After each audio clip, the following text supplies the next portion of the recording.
अभी सुन रहे हैं संध्या एंटरटेनमेंट की शानदार प्रस्तुति।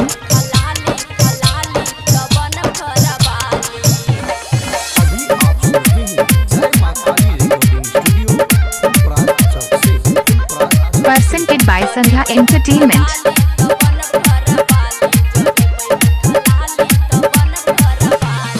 भैया के साली यहाँ बन जा घर वाली, भैया के साली ये भैया के साली यहाँ बन जा घर वाली। जले बै होठा लाली तो बन घर वाली, जले बै होठा लाली तो बन घर वाली।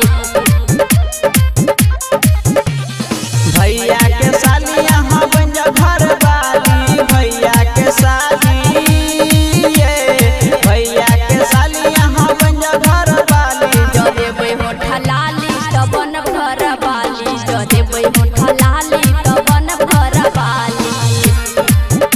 जले बै होठा लाली तो बन घर वाली।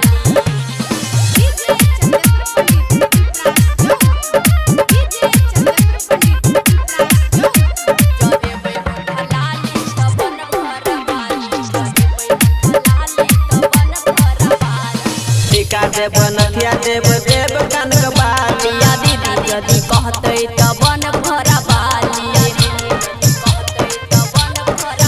हाँ हाँ टीका देव नथिया देव देव कनक बाली। हाँ दीदी यदि कहते तो बन घर वाली। हे यहाँ खातिर कह देवे बैंक सब खाली, यहाँ खातिर कह देवे ये यहाँ खातिर कह देवे बैंक सब खाली। जले बै होठा लाली तो बन घर वाली, जले बै होठा लाली तो बन घर वाली। जले बै होठा लाली तो बन घर वाली। जले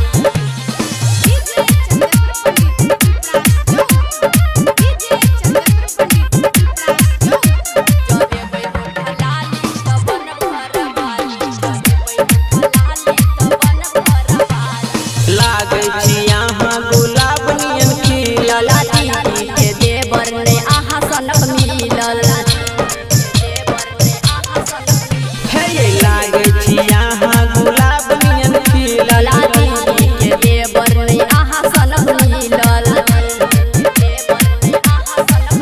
हे गाल लगैया जना दूध में कठाली, गाल लगैया ये गाल लगैया जना दूध में कठाली। जले बै होठा लाली तो बन घर वाली, जले बै होठा लाली तो बन घर वाली।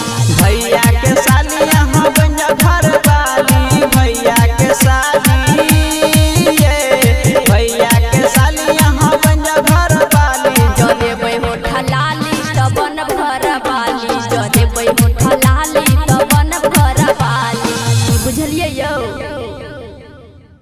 यदि आप चाहते हैं संध्या एंटरटेनमेंट के सभी ऑडियो वीडियो देखें तो चैनल को सब्सक्राइब जरूर करें और बेल आइकन को दबाना ना भूलें।